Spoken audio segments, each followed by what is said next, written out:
Nadie en esa subasta sabía que el objeto que estaban mirando no debería haber existido fuera de las manos de un muerto. Era un grabador de voz. Pequeño, metálico, del tipo que los médicos usan para dictar notas clínicas cuando no quieren escribir a mano. Aparecía entre los objetos personales de un médico forense retirado llamado Henrik Brahl, que murió solo en su casa de la costa noruega sin dejar herederos, sin dejar explicaciones y sin dejar casi nada que valiera la pena subastar. Una colección de libros técnicos, muebles viejos, ropa de lana y ese grabador, metido dentro de una caja de metal sin etiqueta, envuelto en un trozo de tela encerada como si alguien hubiera querido protegerlo del agua, o del aire, o de algo que no sabría nombrar. El tasador que catalogó los objetos lo tomó en sus manos, lo examinó por ambos lados y escribió en el inventario de la subasta una descripción de 3 líneas. Grabador analógico, marca desconocida, estado funcional, sin contenido identificado. Lo que no escribió, pero sí mencionó después en conversación, era que en la carcasa metálica, grabada a mano con algo afilado, había una marca. No era el logo del fabricante, no era un número de serie. Era una especie de espiral que se curvaba sobre sí misma hasta cerrarse, como si alguien hubiera dibujado un ojo que en lugar de abrirse hacia afuera, se tragaba su propio centro hacia adentro.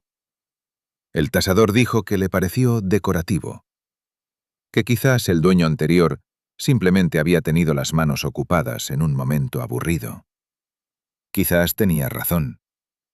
Pero Henrik Brahl era médico forense, había pasado 30 años examinando cuerpos y escribiendo informes con la precisión fría de alguien que sabe que cada palabra puede usarse en un tribunal.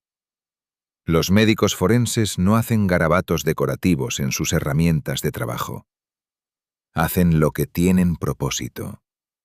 Todo lo que hacen tiene propósito. El grabador fue adquirido por una suma pequeña por un coleccionista de instrumentos médicos antiguos que simplemente quería la pieza por su rareza. No lo escuchó esa noche. Lo escuchó 3 días después, por casualidad, mientras ordenaba su estudio. Y cuando terminó de escucharlo, llamó a 2 personas. Una era su abogado. La otra era quien gestiona este archivo. Porque lo que había en esa grabación no era un dictado médico. No eran notas clínicas. Era una mujer hablando con calma, con pausa, con la voz de alguien que elige cada palabra como quien coloca cada piedra de un muro que sabe que tiene que aguantar mucho peso. Y lo que describía esa voz era algo para lo que el coleccionista no tenía ninguna categoría disponible en su experiencia de vida. Nadie sabe cómo llegó ese grabador a manos de Henrik Brahl. No hay ningún documento que lo vincule a la mujer cuya voz contiene.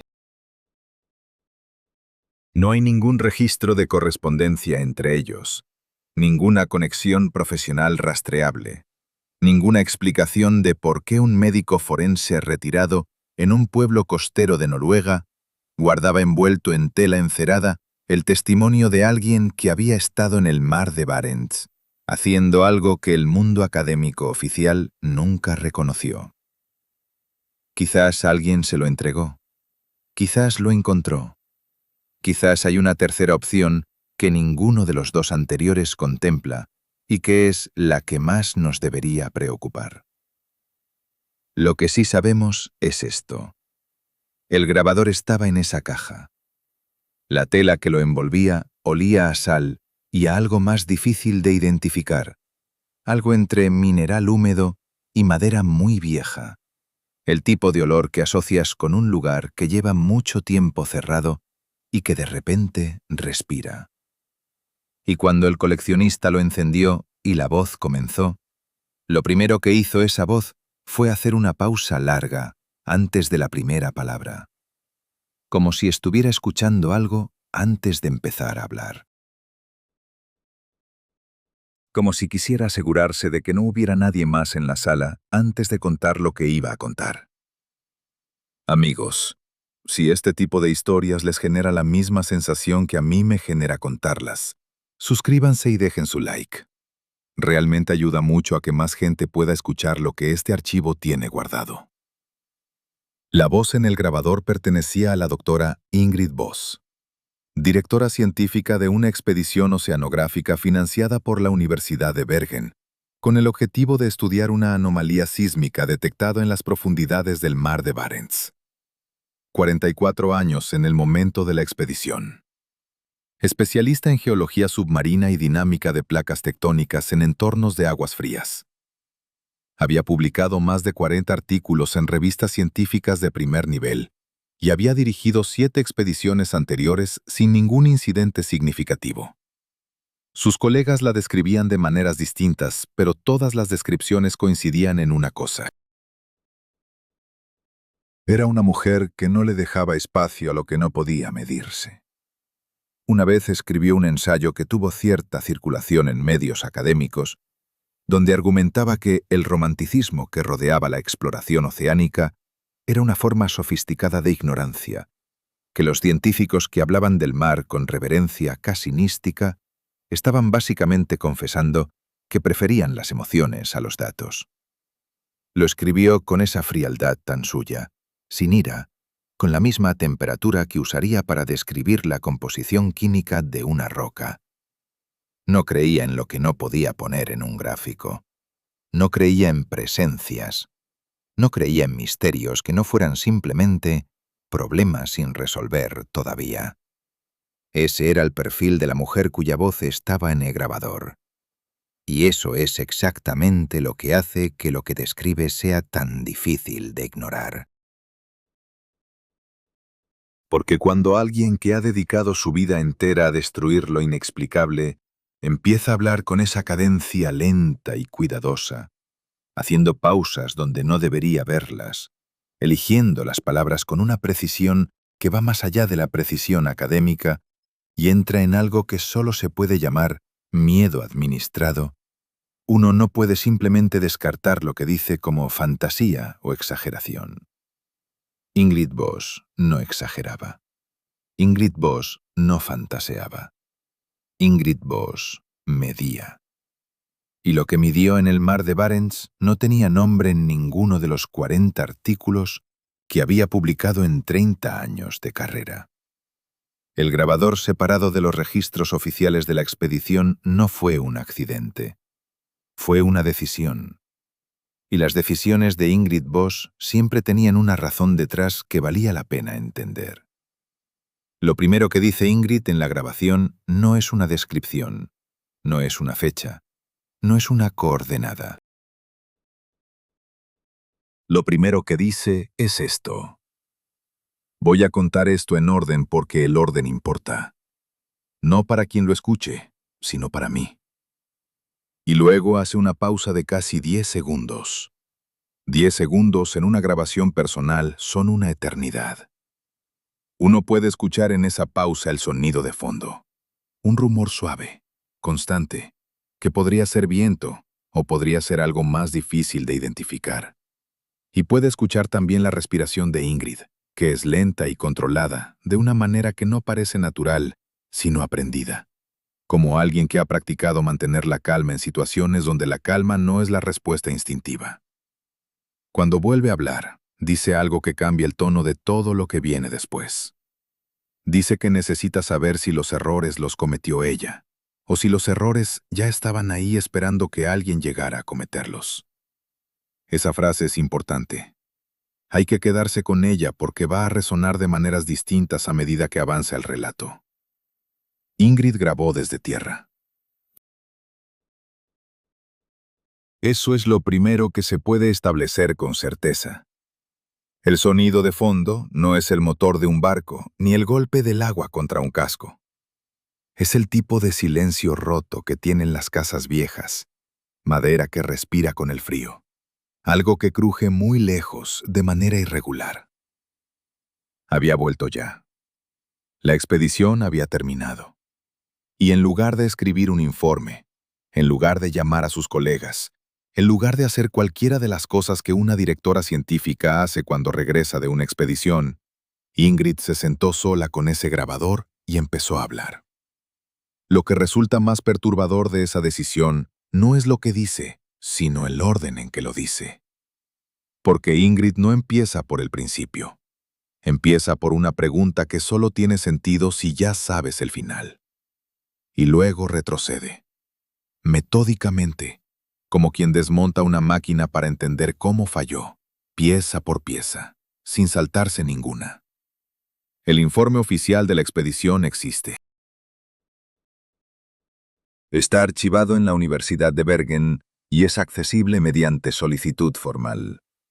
Describe una campaña oceanográfica de 6 semanas en el mar de Barents, con resultados dentro de los parámetros esperados para ese tipo de misión. Menciona una baja del equipo por accidente en condiciones de trabajo adversas. Usa el lenguaje neutro y preciso que usan los documentos institucionales cuando quieren decir lo mínimo posible de la manera más extensa posible. Está firmado por Ingrid Voss. Y no comparte casi nada con lo que hay en esa grabación. No porque contradiga los hechos de manera evidente, sino porque el informe oficial describe la superficie de las cosas y la grabación describe lo que había debajo de esa superficie, que resultó ser algo muy distinto a roca y agua fría. Hay un detalle que conecta los dos documentos de una manera que no se puede ignorar. En el informe oficial, la sección de metodología menciona que el equipo realizó 2 descensos con sumergible de inspección al área de estudio. 2 descensos.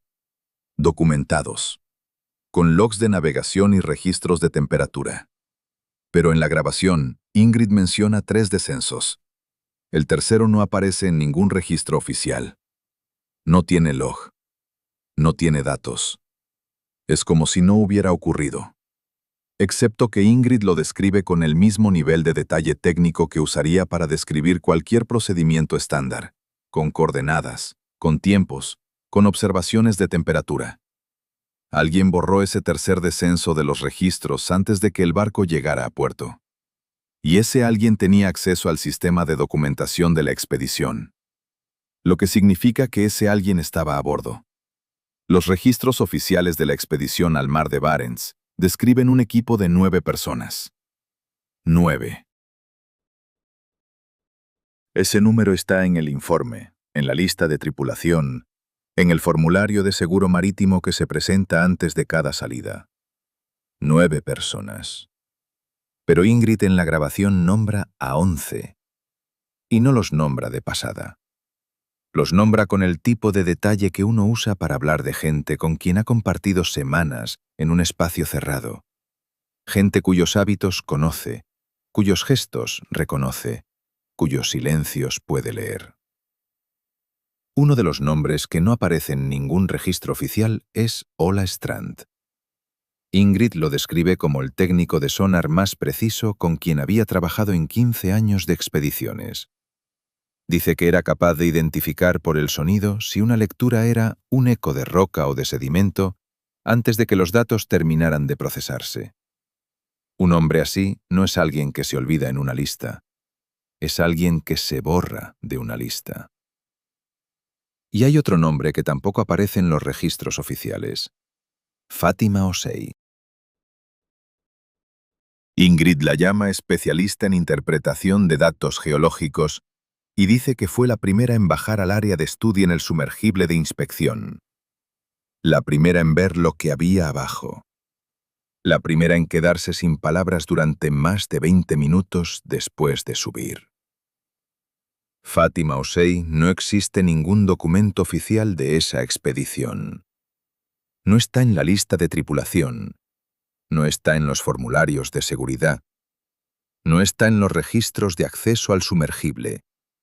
Está únicamente en la voz de Ingrid, que la nombra con la familiaridad tranquila de alguien que sabe perfectamente que esa persona estuvo allí y no entiende, o quizás sí entiende, por qué alguien se tomó el trabajo de hacerla desaparecer del papel.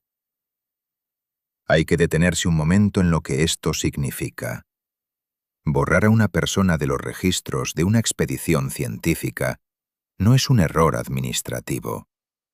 No es un olvido. Es un proceso que requiere acceso, tiempo y una razón. Y la razón más lógica para borrar a alguien de un registro es que esa persona vio algo que quien controla el registro prefiere que nadie sepa que fue visto. Ola Strand, Fatima Osei, dos personas que estuvieron en ese barco durante 6 semanas en el mar de Barents y que después, sobre el papel, nunca existieron. Y lo que hace que esto sea todavía más difícil de procesar es que Ingrid lo sabía. En un momento de la grabación lo dice directamente, con esa calma suya que a estas alturas ya empieza a sentirse menos como frialdad científica y más como el tipo de control que uno desarrolla cuando la alternativa es no poder seguir funcionando. Dice que cuando leyó el informe final antes de firmarlo notó las ausencias. Y lo firmó igual. No explica por qué en ese momento. Pero la manera en que lo dice, sin culpa y sin justificación, sugiere que para entonces ya había entendido que había cosas mucho más grandes que ese documento que requerían su atención. El sonar detectó la estructura un día antes de que Ingrid tuviera previsto llegar al área de estudio. Y ese día de adelanto es el detalle que no la deja dormir todavía. No estaban donde debían estar cuando apareció en la pantalla. Habían desviado el rumbo ligeramente para evitar una zona de hielo flotante que el capitán consideró imprudente cruzar de noche. Y ese desvío los llevó por un corredor de agua que no estaba en el plan original de navegación. Ola Strand estaba en su puesto frente a los monitores de sonar cuando la señal apareció. Ingrid describe ese momento en la grabación con una precisión que resulta casi dolorosa. Dice que Ola no gritó, no llamó a nadie. Simplemente se quedó muy quieto frente a la pantalla durante unos segundos y luego dijo su nombre en voz baja, sin alzarla, como quien llama a alguien en una habitación donde no quiere hacer ruido. Ella estaba a 3 metros de distancia, revisando los registros de temperatura del día, y levantó la vista porque algo en el tono de Ola le dijo que lo que había en esa pantalla no era una lectura normal.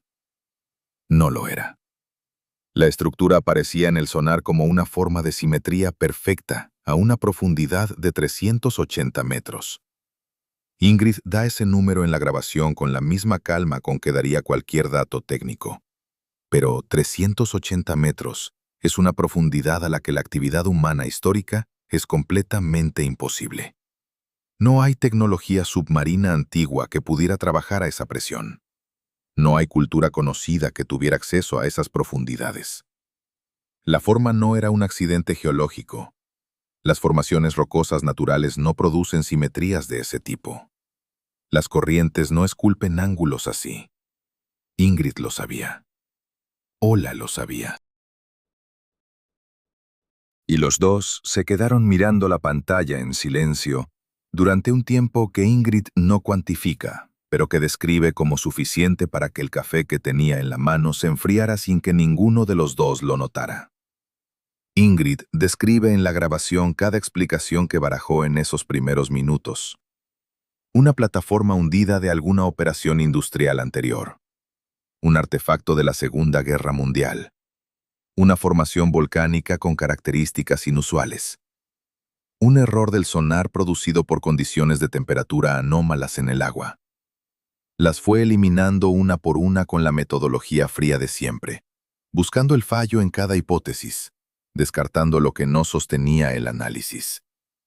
Y cuando terminó de eliminarlas todas, cuando no quedó ninguna que aguantara el peso de los datos frente a ella, se quedó con algo que no tenía nombre en ninguno de sus 40 artículos publicados, en ninguno de sus manuales, en ninguno de los 30 años de trabajo acumulado que llevaba encima. Y dice algo que resulta extraño viniendo de ella. Dice que el entusiasmo duró exactamente 40 minutos. Que durante esos 40 minutos sintió lo que cualquier científico siente cuando está frente a algo que nadie ha visto antes. Esa mezcla de adrenalina y urgencia que hace que las manos se muevan más rápido de lo normal y que el pensamiento vaya por delante de las palabras. Y luego, en algún punto dentro de esos 40 minutos, algo cambió. No en los datos, no en la pantalla. Algo cambió en la manera en que la estructura se sentía mientras la miraba. Como si hubiera una diferencia entre observar algo y ser observado por algo. Y esa diferencia acabara de volverse perceptible. Ingrid no explica ese momento con más detalle. Simplemente dice que a los 40 minutos de haber encontrado la estructura, ya no sentía entusiasmo. Y que no supo ponerle nombre a lo que sentía en su lugar hasta mucho después. Esa noche Ingrid no durmió. Estuvo en la sala de análisis, revisando los datos del sonar desde ángulos distintos, midiendo las proporciones de la forma, comparándolas con bases de datos de formaciones conocidas. El barco se había detenido a distancia segura del área y el agua afuera tenía ese color negro que tiene el mar de Barents en la oscuridad. Un negro tan completo que la superficie y el cielo se confunden y parece que el barco flota en el centro de algo sin límites. Ingrid describe ese detalle en la grabación, el negro del agua esa noche. Y es uno de los pocos momentos en que su voz pierde por un instante la cadencia controlada que mantiene durante casi toda la grabación. Solo un instante. Luego vuelve a ser ella. Fátima Osei fue quien bajó primero en el sumergible de inspección a la mañana siguiente. Y esa decisión no fue aleatoria. Ingrid la eligió porque Fátima tenía la capacidad que ella más necesitaba en ese momento, que no era valentía ni experiencia técnica, sino la habilidad de describir lo que veía sin filtros emocionales, de transmitir información pura sin contaminarla con interpretación. Fátima era conocida en el equipo por comentar en voz alta todo lo que observaba durante los descensos, un hábito que algunos consideraban irritante y que Ingrid consideraba el rasgo profesional más valioso que había encontrado en un colaborador. Ingrid se quedó en superficie gestionando el feed de video y la comunicación de audio mientras Fátima bajaba. El descenso duró unos 20 minutos. Durante esos 20 minutos, Fátima no dijo nada, ni una sola palabra. Ingrid lo menciona en la grabación con una precisión que deja claro que ese silencio la inquietó desde el primer momento, que estuvo a punto de llamar a Fátima por el comunicador varias veces, y que algo la detuvo cada vez. No sabe qué, solo sabe que no llamó. Lo que Ingrid sí pudo ver era el feed de video. La cámara exterior del sumergible mostraba la estructura mientras Fátima se acercaba, y lo que Ingrid describe de esas imágenes es que la estructura no parecía más grande conforme el sumergible se aproximaba. Eso no tiene sentido físico. Un objeto de ese tamaño, visto desde una distancia decreciente, tiene que ocupar más campo visual progresivamente. Pero en el feed de video la estructura mantenía sus proporciones relativas independientemente de la distancia, como si el espacio entre el sumergible y ella no se estuviera reduciendo aunque los instrumentos de navegación dijeran que sí. Ingrid vio eso en la pantalla y lo anotó en su cuaderno sin comentarlo con nadie. Lo anotó. Lo guardó. Siguió mirando. Cuando Fátima habló por fin, fue para decir una sola frase. Ingrid la reproduce en la grabación con la exactitud de quien ha repetido esas palabras mentalmente muchas veces desde entonces. Fátima dijo que aquello no había sido construido para ser encontrado desde arriba, que había sido construido para ser visto desde adentro. Y luego el feed de vídeo mostró a Fátima deteniendo el sumergible frente a la superficie central de la estructura, esa zona que más adelante iba a adquirir un significado que ninguno de ellos estaba preparado para manejar, y quedándose completamente inmóvil durante algo que Ingrid calcula como 4 o 5 minutos, sin moverse, sin hablar, mirando. Cuando Fátima subió a cubierta tenía la expresión de alguien que acaba de resolver un problema muy complejo y que la solución le ha resultado profundamente incómoda. No escribió nada en su cuaderno de campo esa tarde. Ingrid lo observó. No le preguntó. Y esa decisión de no preguntar es otra de las cosas que Ingrid lleva consigo en la grabación como una piedra pequeña pero con mucho peso. Porque si hubiera preguntado en ese momento, Si Fátima hubiera tenido que poner en palabras lo que había visto antes de que pasara más tiempo, quizás lo que vino después habría sido distinto. O quizás no. Quizás lo que vino después no dependía de lo que ellos hicieran o dejaran de hacer. Esa es la pregunta que Ingrid no termina de responder. Y es también la pregunta más difícil de todas. Los instrumentos del barco empezaron a mentir al día siguiente. Y lo más perturbador no fue que mintieran, sino la manera tan selectiva y tan precisa en que lo hicieron. No fue un fallo general. No fue una avería que pudiera atribuirse al frío, o a la humedad, o al desgaste del equipo. Los sistemas de navegación funcionaban perfectamente. Las comunicaciones funcionaban. Los registros de temperatura del agua funcionaban en todas partes, excepto en una zona específica. Un radio de aproximadamente 200 metros alrededor del punto donde el sonar había detectado la estructura.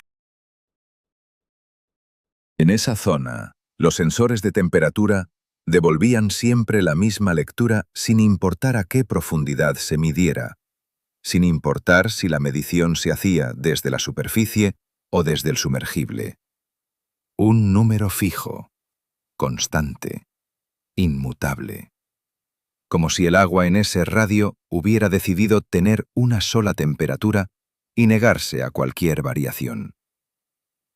El oceanógrafo del equipo, un hombre meticuloso llamado Sven, que llevaba 20 años midiendo corrientes marinas, pasó una tarde entera revisando los sensores uno por uno. Los desmontó, los calibró, los volvió a montar. Los resultados no cambiaron. Ingrid lo describe en la grabación con esa precisión suya. Dice que Sven llegó a su camarote esa noche con la expresión de un hombre que ha encontrado un error en sus propios cálculos, pero no puede identificar dónde está. Le mostró los datos. Le explicó que la diferencia de temperatura entre el agua dentro de ese radio y el agua fuera de él era de 4 grados. 4 grados puede parecer poco. Pero en oceanografía, una diferencia de 4 grados mantenida de manera perfectamente uniforme en una zona circular con un centro exacto no es algo que ocurra de manera natural. Las corrientes no crean círculos perfectos. Las corrientes crean gradientes irregulares, transiciones, variaciones. Lo que Sven estaba midiendo era una frontera, una línea que separaba el agua normal del agua que rodeaba la estructura con una precisión que ningún proceso natural podría sostener. Ingrid tomó esos datos y los guardó en la misma carpeta donde había guardado su anotación sobre el comportamiento visual anómalo del feed de vídeo del día anterior. Esa sensación de que la estructura no crecía en la pantalla conforme el sumergible se acercaba. 2 anomalías en 2 días. Ninguna de las dos tenía explicación dentro del marco conceptual que ella había traído a esa expedición. Y en lugar de sentir que el marco se estaba expandiendo para incluir algo nuevo, sentía que el marco se estaba disolviendo para dejar algo sin contención. Que es una sensación muy distinta. Esa noche el sonar registró algo que Ola Strand documentó en su cuaderno personal. Ese cuaderno que tampoco aparece en ningún registro oficial. Que una de las personas que gestionan este archivo encontró entre los objetos que Ingrid conservó y que cedió al archivo antes de desaparecer de cualquier registro público. Ola escribió que el sonar había detectado un movimiento dentro del área de temperatura anómala. No en la estructura, en el agua alrededor de ella.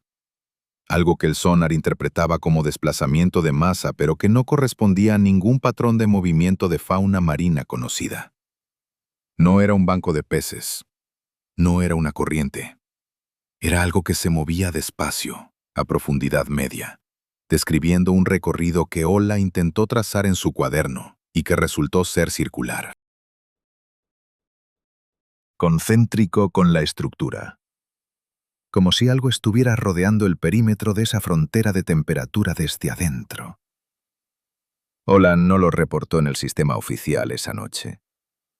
Ingrid dice en la grabación que se lo contó a ella directamente, en persona, en voz baja, como había hecho cuando encontró la estructura por primera vez. Y que cuando terminó de contárselo se quedó mirándola con una expresión que ella describe como la cara de alguien que sabe que ha visto algo importante y está esperando que otra persona le diga qué hacer con eso. Ingrid no le dijo qué hacer. Le dijo que lo documentara y que por ahora lo mantuviera entre ellos. Una decisión que en ese momento le pareció prudente y que más adelante no pudo dejar de examinar desde todos los ángulos posibles. El pescador llegó al barco 2 días después de que la estructura fuera detectada, y lo que dijo en esa conversación con Ingrid es una de las cosas que este archivo considera más importantes de todo el relato. Se llamaba Einar. Llevaba décadas navegando esas aguas y abastecía a los barcos de investigación que operaban en la zona con pescado fresco y algunas provisiones básicas. Era un hombre de pocas palabras en el sentido más literal. Alguien para quien cada frase tenía que justificar el esfuerzo de ser pronunciada. Subió a cubierta, entregó los suministros, cobró lo acordado y cuando estaba a punto de volver a su barca, se detuvo. Ingrid estaba cerca revisando unos formularios y él se dirigió a ella directamente, sin preámbulo, sin la cordialidad educada con que generalmente trataba a los investigadores. Le preguntó si habían encontrado algo en el fondo en esa zona. Ingrid describe la pregunta en la grabación y dice que lo que más le impactó no fue la pregunta en sí, sino el tono. No era curiosidad. Era la voz de alguien que ya sabe la respuesta y pregunta solo para confirmar que la situación es exactamente tan seria como cree que es. Ingrid le respondió que habían detectado una anomalía geológica de interés científico. Einar la miró durante un segundo y luego dijo que esa zona tenía un nombre entre los pescadores de la región. Dijo el nombre en noruego, una palabra compuesta que Ingrid no había escuchado antes, y luego la tradujo sin que ella se lo pidiera. Dijo que significaba aproximadamente el lugar donde el fondo mira hacia arriba. Y antes de que Ingrid pudiera procesar esa frase, añadió algo más. Dijo que su padre le había enseñado a rodear esa zona. No a evitarla por miedo ni por superstición. Esa fue la distinción que Einar hizo de manera explícita y que Ingrid repite en la grabación con énfasis. No por superstición, sino porque 3 generaciones de su familia habían observado que los hombres que se detenían demasiado tiempo sobre esa área volvían distintos. Que algo en ellos cambiaba de una manera que no era visible de inmediato, pero que se hacía evidente con el tiempo. Que dejaban de estar completamente presentes en las conversaciones. Que miraban hacia un punto fijo con demasiada frecuencia. Que a veces, en los meses siguientes, simplemente dejaban de aparecer. Ingrid escuchó todo esto sin interrumpir. Luego le hizo una sola pregunta. Le preguntó si su padre le había dicho cuánto tiempo era demasiado tiempo. Einar respondió sin dudar. Dijo que su padre le había dicho que el problema no era el tiempo. Que el problema era el momento en que uno dejaba de mirar la estructura y empezaba a sentir que la estructura lo miraba a él. Que a partir de ese momento el tiempo ya no importaba de la misma manera. Ingrid graba esa respuesta y luego hace una pausa. Y en esa pausa uno puede escuchar que su respiración cambia ligeramente, solo por un momento, antes de volver a la cadencia controlada de siempre. Porque Einar acababa de describir exactamente lo que ella había sentido frente a la pantalla de sonar 40 minutos después de encontrar la estructura. Exactamente. Con las mismas palabras que ella habría usado si hubiera tenido que describírselo a alguien. Ola Strand desapareció sin dejar rastro una noche, y lo único que quedó de él fue una taza de café con el líquido todavía tibio. No había señales de que hubiera abandonado el barco. No había señales de lucha. No había ninguna nota, ningún mensaje, ningún indicio de que hubiera tomado una decisión de irse. Su camarote estaba exactamente como lo dejaba cada noche, la ropa doblada sobre la silla, los cuadernos apilados en orden sobre el escritorio, las botas alineadas junto a la puerta con esa precisión metódica que era característica suya. La única cosa fuera de lugar era la taza. Estaba en el borde del escritorio, medio llena, y cuando el primer miembro del equipo que entró a buscarlo la tocó, todavía tenía temperatura. No calor, no el calor de algo recién preparado, sino esa tibieza residual que tiene el café cuando lleva entre 10 y 20 minutos solo. Lo que significa que entre el momento en que Ola dejó esa taza y el momento en que desapareció, no pasó mucho tiempo. Lo que significa que algo ocurrió en un intervalo tan pequeño que no hubo posibilidad de dejar huella. Ingrid describe ese momento en la grabación con una contención que resulta casi física. Se nota que está eligiendo las palabras con mucho cuidado, que hay cosas que quiere decir y que decide no decir, no por ocultarlas, sino porque no encuentra el lenguaje adecuado para ellas. Lo que sí dice es esto: que revisaron el barco entero, que revisaron cada cubierta, cada compartimento, cada espacio donde un hombre pudiera estar, que revisaron el agua alrededor del casco con los focos de búsqueda durante horas, y que no encontraron nada, ningún rastro, ninguna señal. Como si Ola Strand simplemente hubiera dejado de existir en el espacio entre una taza de café y la siguiente hora. Lo que no dice en ese momento de la grabación, pero que dice más adelante en otro contexto, es que esa misma noche el sonar registró algo.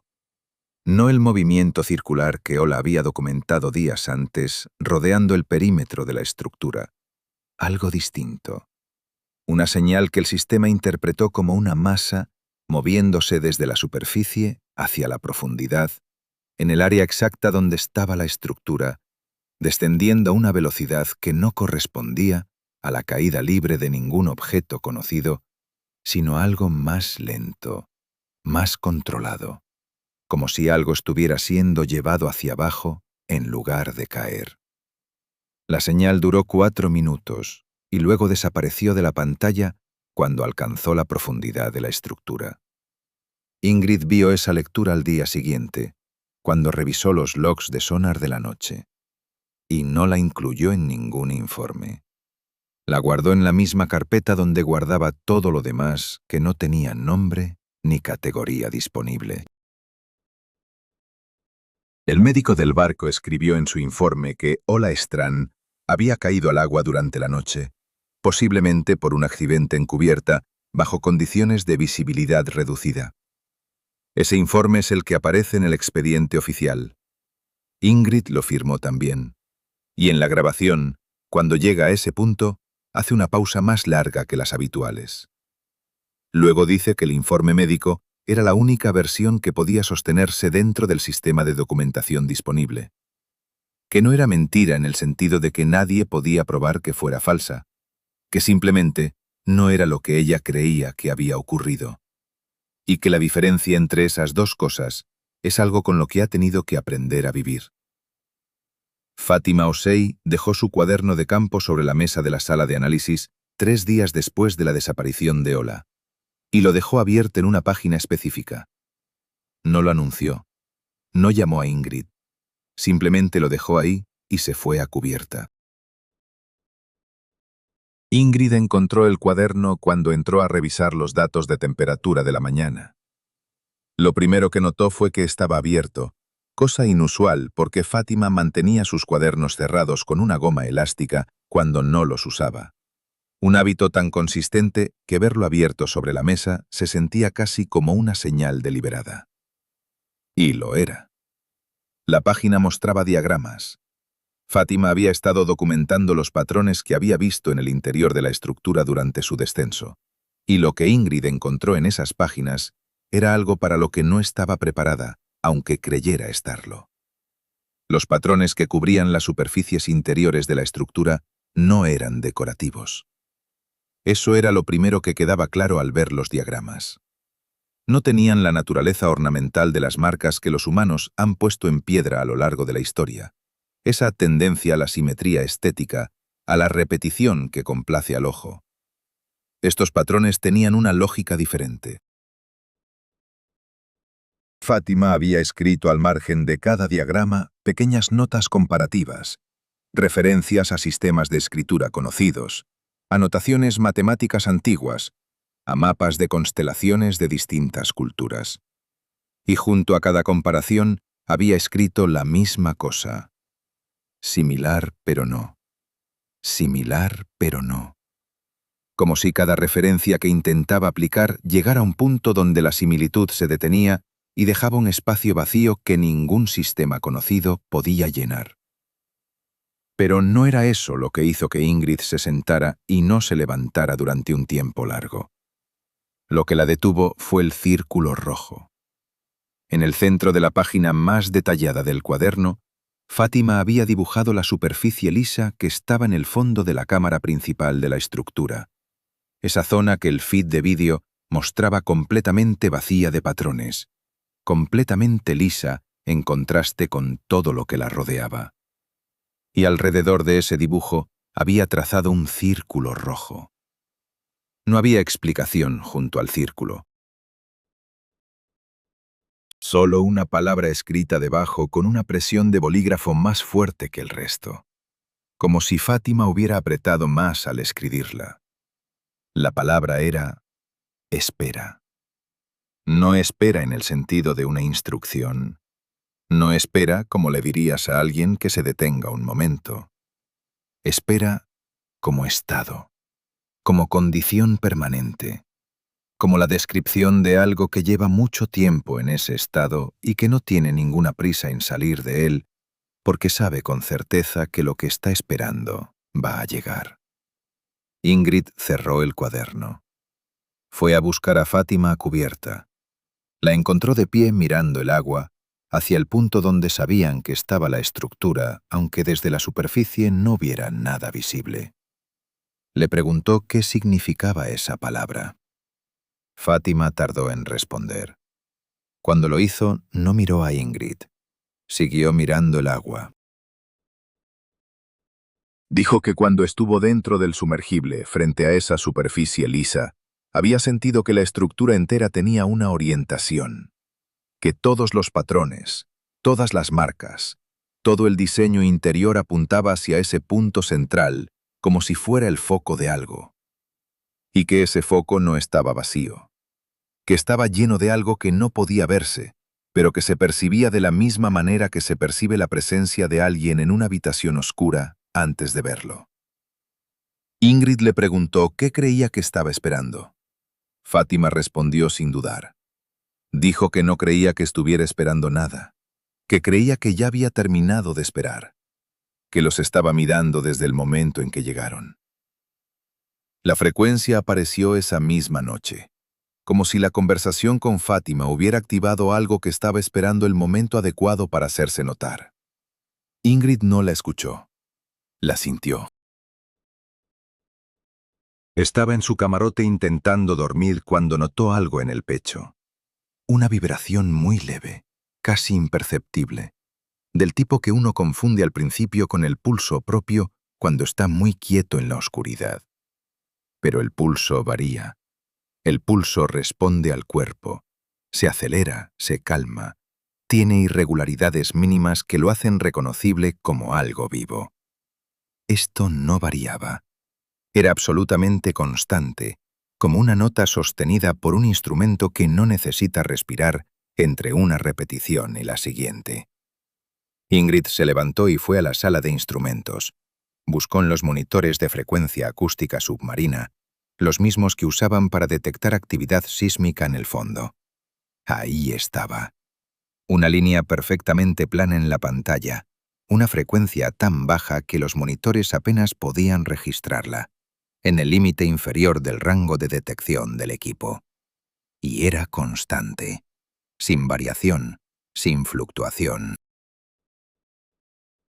Como algo que hubiera estado siempre ahí y que simplemente acabara de decidir que era momento de ser percibido.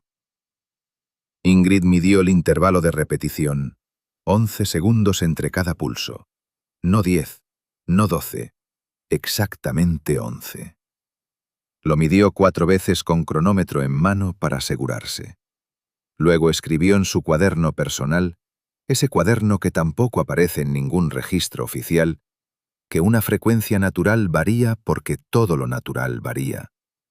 El viento varía, las corrientes varían. Incluso los procesos geológicos más estables tienen microfluctuaciones que los sistemas de medición sensibles pueden detectar. Lo que estaba en esa pantalla no tenía microfluctuaciones. Era demasiado regular para ser accidental. Era la regularidad de algo que tiene control sobre lo que produce, de algo que elige exactamente cuánta señal emitir y a qué intervalo. Ingrid apagó el monitor. Luego lo volvió a encender. La frecuencia seguía ahí. Fue a buscar a Sven, el oceanógrafo, y lo despertó. Sven miró la pantalla durante varios minutos sin decir nada. Luego dijo que en 20 años, midiendo el fondo marino, nunca había visto una lectura así. Ingrid le pidió que no lo mencionara al resto del equipo todavía. Sven asintió. Ninguno de los dos volvió a dormir esa noche. Durante los días siguientes, Ingrid midió la frecuencia cada mañana y cada noche. No cambiaba. 11 segundos, siempre 11 segundos, con una regularidad que después de varios días dejó de sentirse como un dato técnico y empezó a sentirse como algo más parecido a una respiración muy lenta. Como si algo de un tamaño difícil de imaginar estuviera en el fondo y cada 11 segundos tomara algo que para él equivalía a lo que el aire es para nosotros. Ingrid escribe esa comparación en su cuaderno y luego la tacha. Luego la vuelve a escribir. En la grabación dice que la tachó porque le pareció demasiado, que su mente estaba buscando metáforas para algo que no debería necesitar metáforas, porque debería tener una explicación técnica, y que la volvió a escribir porque era la descripción más precisa que tenía disponible, y la precisión siempre había sido su prioridad, independientemente de a dónde llevara. Marcus Hain bajó en el sumergible una semana después de la desaparición de Ola. Y lo que le ocurrió ahí abajo es la parte de esta historia que más le costó a Ingrid poner en palabras en la grabación. Marcus tenía 28 años. Era el geólogo más joven del equipo y también el más entusiasta.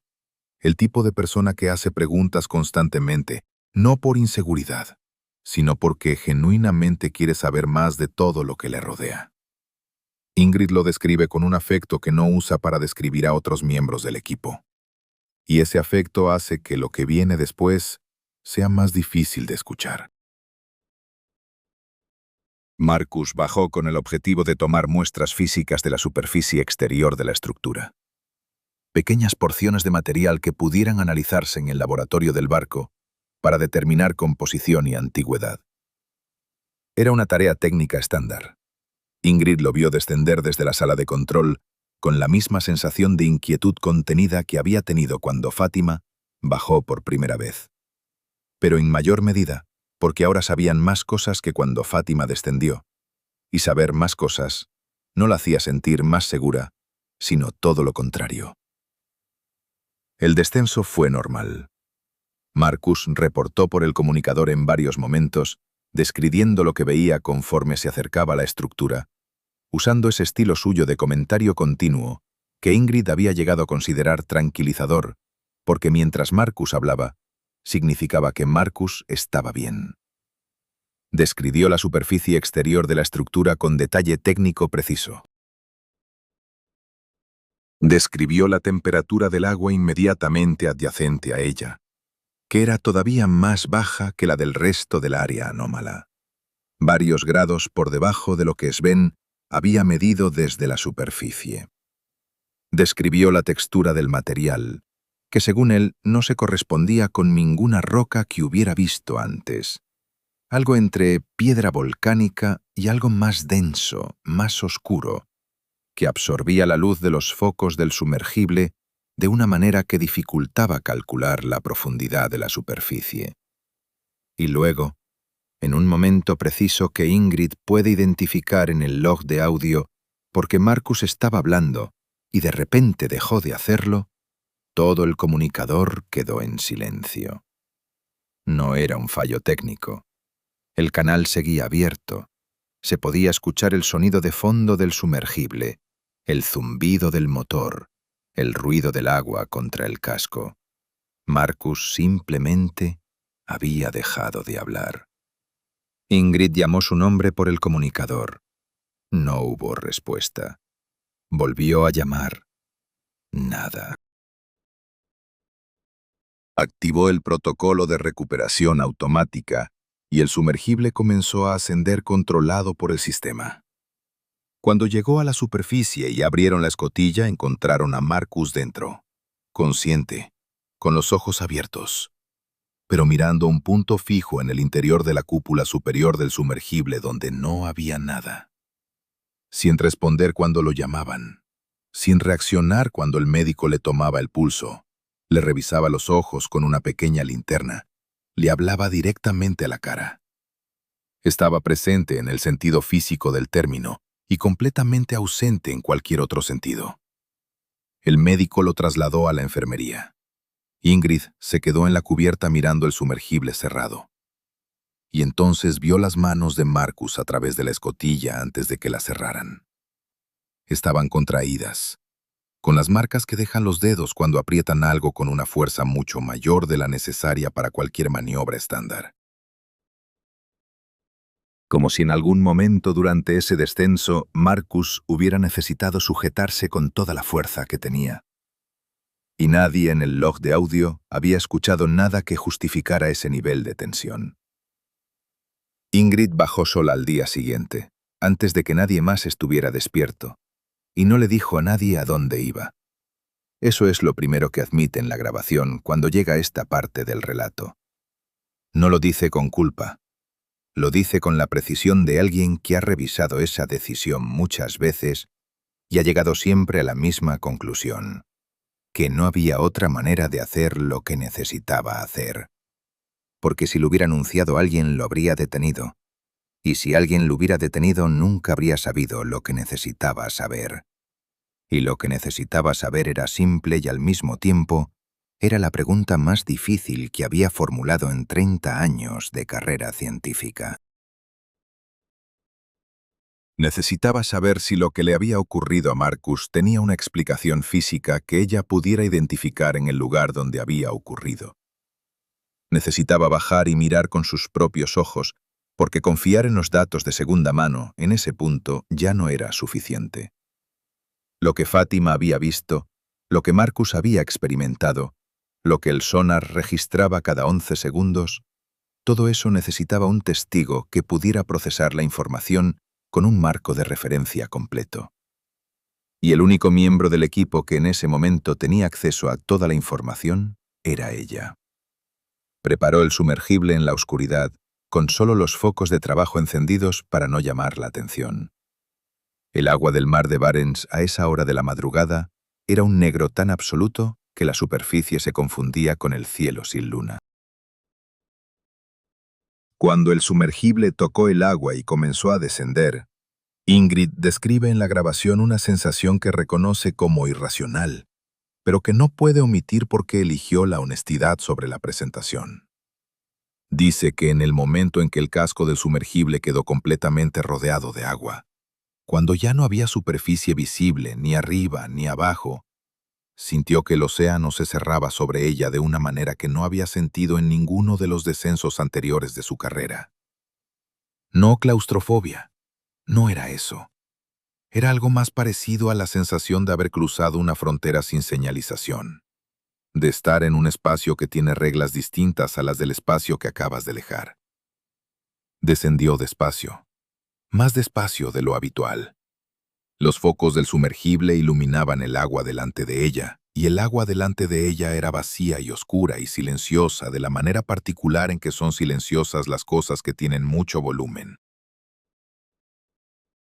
Cuando el sonar del sumergible comenzó a mostrar la estructura en su pantalla, Ingrid redujo la velocidad todavía más.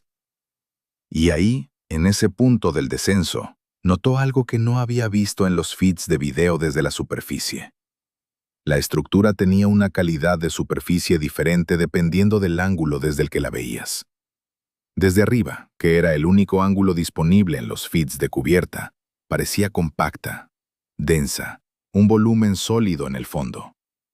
Desde lateral, que era el ángulo que tenía ahora conforme descendía hacia su nivel, se podía percibir que las superficies no eran completamente opacas, que había algo en el material que hacía que la luz de los focos no rebotara completamente, sino que penetrara ligeramente, como ocurre con ciertos tipos de piedra muy densa, pero no con la roca volcánica que Marcus había descrito. Como si la estructura tuviera una capa interior que el exterior contenía, pero no ocultaba del todo. Cuando llegó al nivel de la cámara central y posicionó el sumergible frente a la superficie lisa, la que Fátima había marcado con un círculo rojo y la palabra espera, Ingrid activó todos los sensores externos disponibles y los apuntó hacia ella. Lo que los instrumentos devolvieron en ese momento es algo que describen la grabación con una calma que cuesta trabajo escuchar, porque uno sabe el esfuerzo que hay detrás de esa calma. Los sensores de densidad indicaban que detrás de esa superficie no había roca sólida. No había nada que correspondiera a ningún material conocido. Lo que los instrumentos medían al otro lado de esa pared era una presencia sin masa. Algo que los sensores reconocían como existente, pero que no podían clasificar porque no tenía las propiedades físicas de ninguna categoría disponible en su sistema de referencia. Ingrid miró esa lectura durante varios segundos. Y entonces apagó los sensores, encendió los focos al máximo y simplemente miró la superficie con sus propios ojos. Y aquí la grabación cambia. No de manera dramática. Cambia en el ritmo de la respiración de Ingrid, que se hace más lenta. Cambia en el tempo de las palabras, que se separan un poco más entre sí. Dice que la superficie lisa, bajo la luz directa de los focos, tenía una calidad que no corresponde a ninguna descripción geológica que pueda ofrecer con honestidad. Dice que era lisa en el sentido de que no había marcas visibles en ella, pero que no era inerte en la manera en que lo son las superficies sin vida. Que había algo en ella que era difícil de describir sin usar un lenguaje que un científico no debería usar. Algo parecido a la diferencia entre una pantalla apagada y una pantalla encendida que muestra una imagen completamente negra. La primera está vacía. La segunda contiene algo, aunque no puedas verlo. Luego dice que la temperatura dentro del sumergible, que era constante desde el inicio del descenso, bajó 2 grados en el espacio de aproximadamente 1 minuto. Sin razón mecánica, sin cambio en los sistemas de climatización. Simplemente bajó. Y el punto más frío del interior del sumergible era el espacio exacto entre ella y la superficie que estaba mirando. Como si el frío tuviera una dirección. Como si viniera de allí específicamente y se dirigiera específicamente hacia ella. Ingrid puso el sumergible en ascenso. Lo dice en la grabación sin dramatismo, como quien anuncia una decisión técnica. Dice que subió porque había terminado de recopilar lo que necesitaba. Pero luego hace una pausa y añade algo que contradice esa explicación clínica. Dice que subió porque en el momento en que el frío alcanzó su nivel máximo, tuvo la certeza, no la hipótesis ni la sospecha, sino la certeza del tipo que no necesita demostración porque se instala directamente en el cuerpo, de que lo que había al otro lado de esa superficie, sabía que ella estaba allí. Que lo había sabido desde el momento en que el sumergible entró en el área de temperatura anómala. Y que la diferencia entre ese momento y todos los anteriores era que ahora ella también lo sabía con la misma certeza. Y que haber igualado ese conocimiento mutuo cambiaba algo en la naturaleza de la situación de una manera que no podía definir con precisión, pero que hacía urgente poner distancia entre ella y ese lugar. Esa noche, mientras Ingrid procesaba en silencio lo que había experimentado, El pescador Einar llegó al barco por segunda vez. Esta vez no subió a cubierta. Se quedó en su barca, junto al casco, y le pidió a uno de los marineros que llamara a la directora. Cuando Ingrid bajó a hablar con él desde la escalerilla lateral, Einar la miró desde abajo y dijo sin preámbulo que debían marcharse. No lo dijo como una sugerencia. Lo dijo con el tono de quien le dice a alguien que la marea ya lleva tiempo subiendo y que el momento de salir era hace rato. Ingrid le preguntó por qué ahora. Einar respondió que porque esa mañana, cuando pasó con su barca sobre el área, el agua había cambiado de color en la superficie. Solo en ese radio, solo en ese círculo. Un tono más oscuro que el agua circundante, casi imperceptible, que él había aprendido de su padre a reconocer como la señal de que algo debajo había cambiado de estado, que había pasado de una cosa a otra. Ingrid le preguntó de qué cosa a qué cosa. Einar dijo que de esperar a moverse, y luego volvió a su barca sin decir nada más y se alejó sin mirar atrás. La frecuencia se detuvo esa misma noche a las 2 de la madrugada, y el silencio que la reemplazó fue peor que cualquier sonido que hubiera podido producir. Ingrid estaba despierta. Llevaba horas en su camarote con los ojos abiertos en la oscuridad, procesando la conversación con Einar, procesando lo que había experimentado en el sumergible esa mañana, procesando la acumulación de todo lo que había guardado en esa carpeta mental donde metía las cosas que no tenían categoría disponible. Y entonces la vibración que había aprendido a sentir como una constante en el fondo de todo, esa frecuencia de 11 segundos que llevaba días siendo el pulso invisible de la situación, simplemente desapareció. Así, sin aviso, sin reducirse gradualmente, sin ninguna transición. Estaba y luego no estaba, como cuando alguien apaga un sonido que uno no sabía que estaba escuchando hasta que deja de estar. El silencio que quedó tenía peso. Eso es lo que Ingrid describe en la grabación, y es la parte que más cuesta procesar porque el silencio no debería tener peso. El silencio es la ausencia de algo, no una presencia en sí misma. Pero este lo era. Era un silencio que ocupaba espacio, que tenía una dirección, que venía de abajo y subía a través del casco metálico del barco como si el metal fuera permeable a algo que no era ni agua ni sonido, sino algo para lo que no existe un nombre técnico adecuado. Ingrid se incorporó en su camarote y se quedó sentada en el borde de la cama. Esperó. No sabía qué esperaba, pero su cuerpo sabía que había algo que esperar y eso era suficiente para mantenerse quieta. Lo que llegó, llegó desde abajo del casco. No desde un lado, no desde la superficie del agua, desde abajo. Una presión. Sostenida, lenta, continua, que Ingrid sintió primero como una variación casi imperceptible en la vibración del suelo metálico bajo sus pies, la manera en que sientes un tren que se acerca a la estación antes de poder escucharlo. Y luego más clara. Una presión que se desplazaba. Ingrid lo describe con una minuciosidad que ocupa varios minutos de grabación, porque necesitaba que quien escuchara entendiera que no fue un golpe, no fue un choque, no fue ningún tipo de impacto que pudiera atribuirse a algo que el océano produce naturalmente. Era una presión que avanzaba a lo largo del casco del barco, desde la proa hacia la popa, a una velocidad constante y deliberada, como si algo de un tamaño comparable al barco se estuviera desplazando debajo de él a muy corta distancia, rozando sin tocar, midiendo sin detenerse.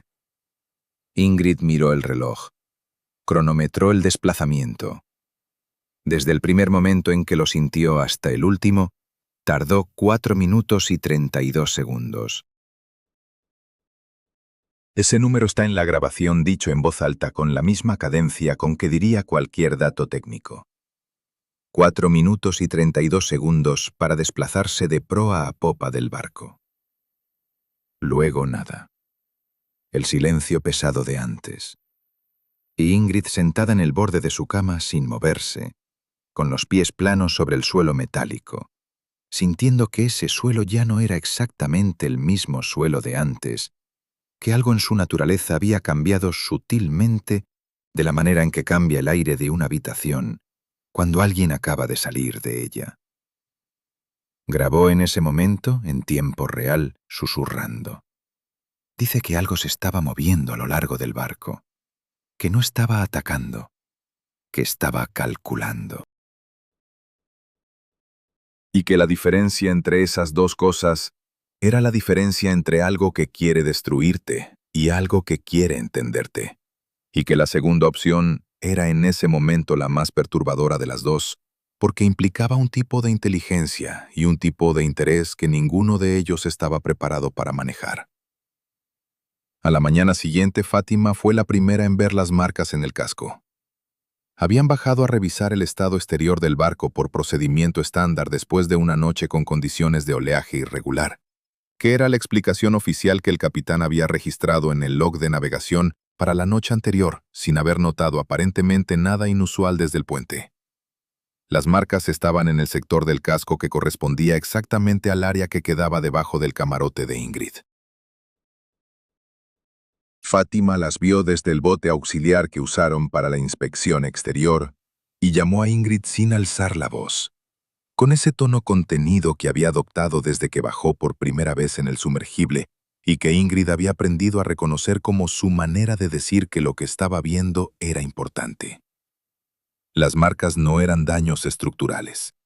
El casco no estaba comprometido. No había abolladuras. No había corrosión acelerada. No había ningún tipo de deterioro que el ingeniero jefe pudiera señalar como problema técnico.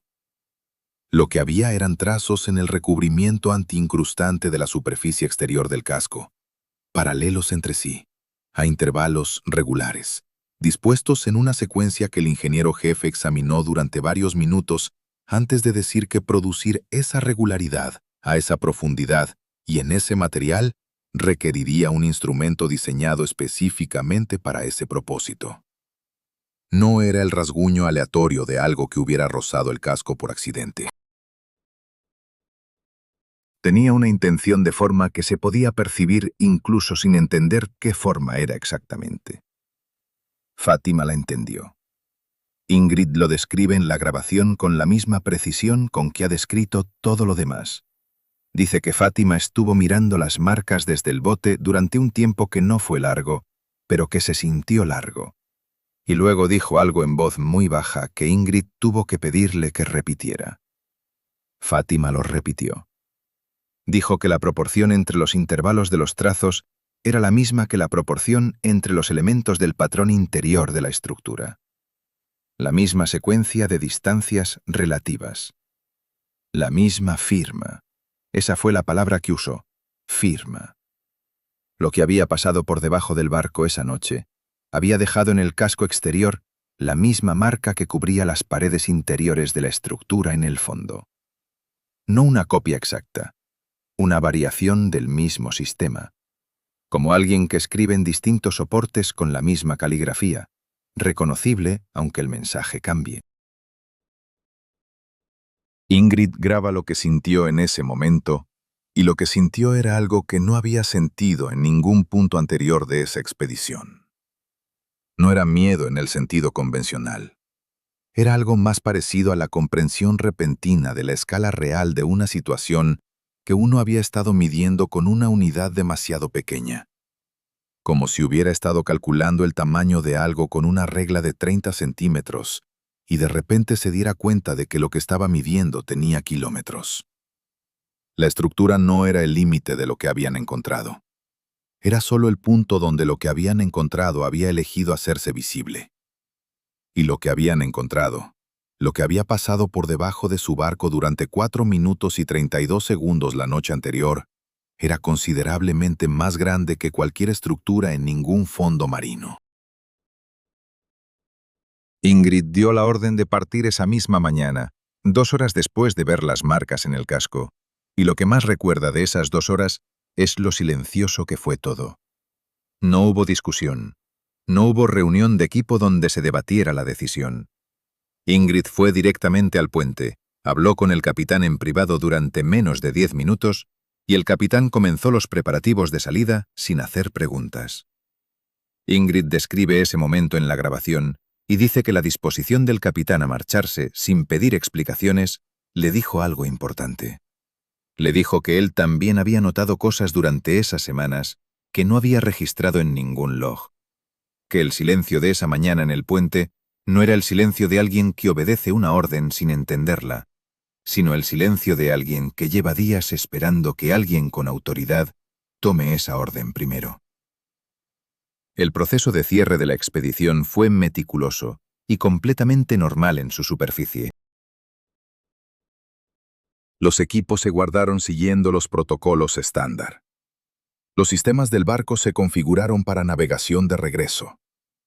Las muestras recopiladas durante las primeras semanas, antes de que todo cambiara, se embalaron correctamente. Sven compiló sus datos oceanográficos.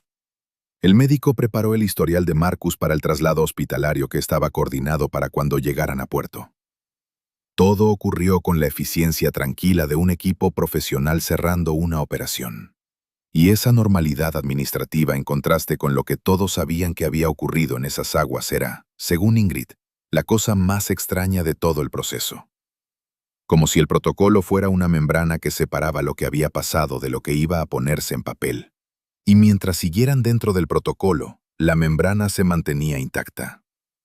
Fátima no habló durante las primeras 8 horas de navegación de regreso.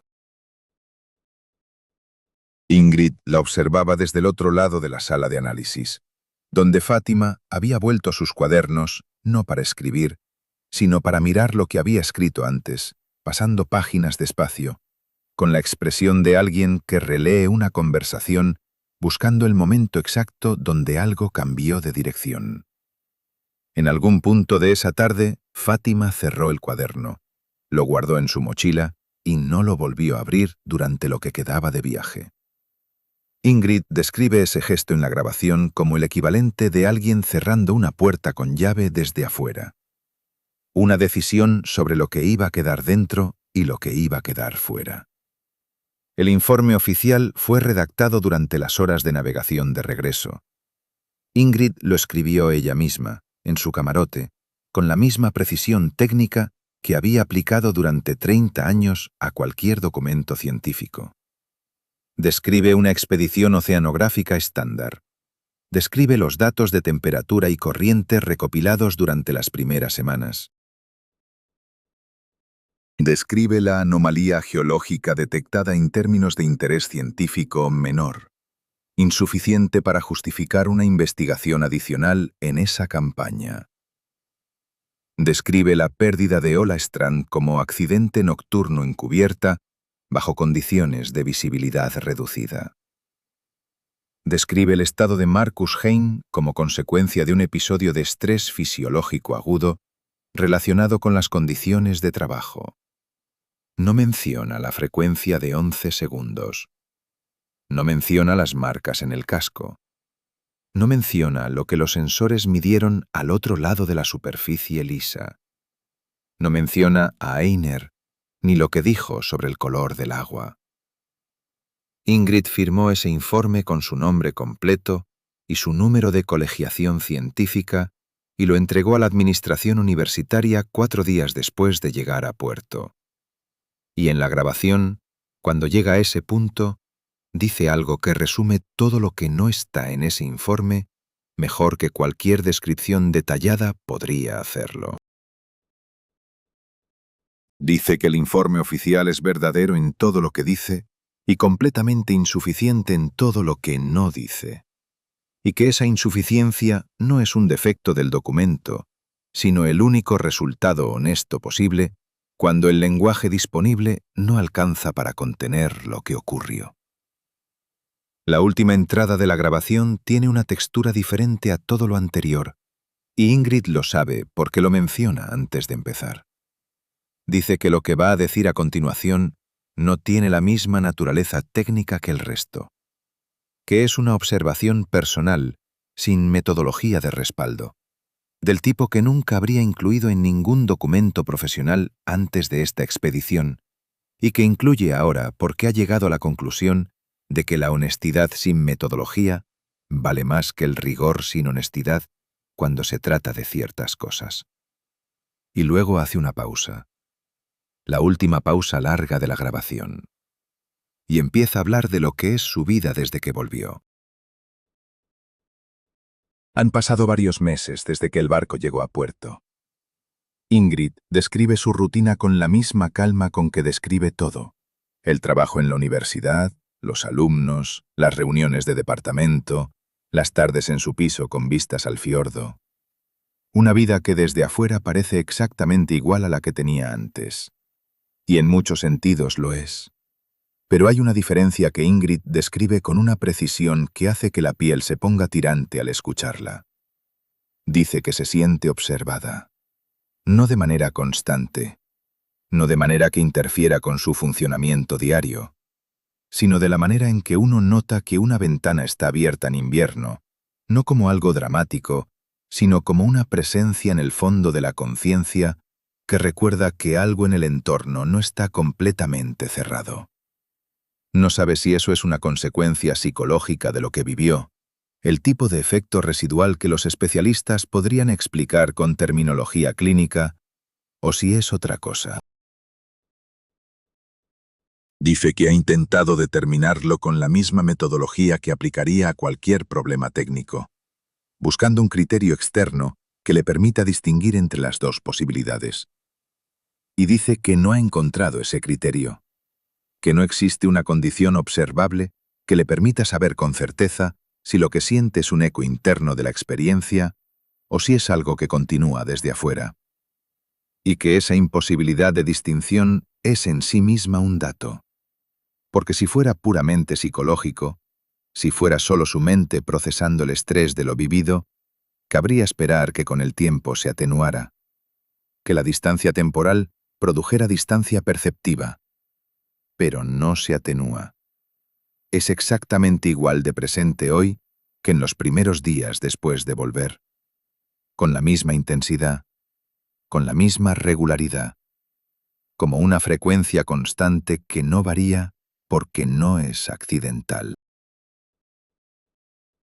Hay un último detalle que Ingrid menciona casi al final de la grabación, después de un silencio que se siente como si estuviera decidiendo si incluirlo o no.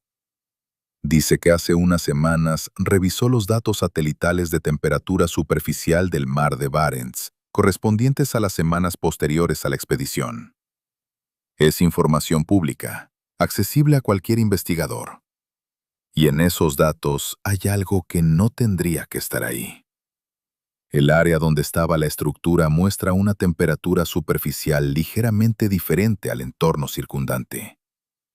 No los 4 grados de diferencia que Sven había medido en profundidad. Menos. Mucho menos. Casi imperceptible. Pero constante. En cada imagen satelital disponible desde que abandonaron el área. Como si algo que antes contenía esa diferencia de temperatura en las profundidades la hubiera redistribuido hacia la superficie después de que ellos se fueran. Como si lo que había abajo hubiera subido. No del todo, pero un poco. Lo suficiente para dejar una marca en los datos que cualquiera que supiera qué buscar podría encontrar. Ingrid termina la grabación sin despedirse. La última cosa que dice, con la misma voz tranquila y medida con que ha dicho todo lo demás durante horas, es que el océano cubre el 70% de este planeta y que llevamos siglos creyendo que lo desconocido estaba esperando a que nosotros lo encontráramos. Que esa idea siempre asumió que la dirección del encuentro era nuestra, que éramos nosotros los que avanzábamos hacia lo desconocido y no al revés. Y que lo que aprendió en el mar de Barents es que esa suposición era una forma de confort que nunca tuvo base real. Que hay cosas en este planeta que no estaban esperando ser descubiertas, que ya nos habían descubierto a nosotros hace mucho tiempo, y que la única razón por la que no lo sabíamos es que eligieron, hasta ahora, no hacérnoslo saber. El grabador se corta. No hay más. Lo que esta historia deja no es miedo en el sentido convencional. Lo que deja es algo más incómodo. Nos hemos acostumbrado a pensar que el conocimiento nos protege, que entender algo es una forma de controlarlo. Pero Ingrid Voss entendió más que nadie lo que había en ese fondo marino, y eso no la protegió de nada. La única diferencia entre ella y alguien que no sabe nada de esto es que ella sabe exactamente qué es lo que la observa. Y uno puede preguntarse si eso es mejor o peor. Y ahora la pregunta para ti, que has escuchado todo esto hasta el final. Si mañana los datos satelitales mostraran una anomalía de temperatura en el océano más cercano a donde vives, una pequeña diferencia constante en un radio circular que no existía el año pasado, ¿querrías saberlo? ¿O preferirías que nadie te lo dijera? Si esta historia te dejó pensando, suscríbete al canal y deja tu lección favorita en los comentarios. Cada historia que traemos aquí es un archivo que merece ser escuchado. Y tu apoyo con un like hace que más gente pueda encontrarlos.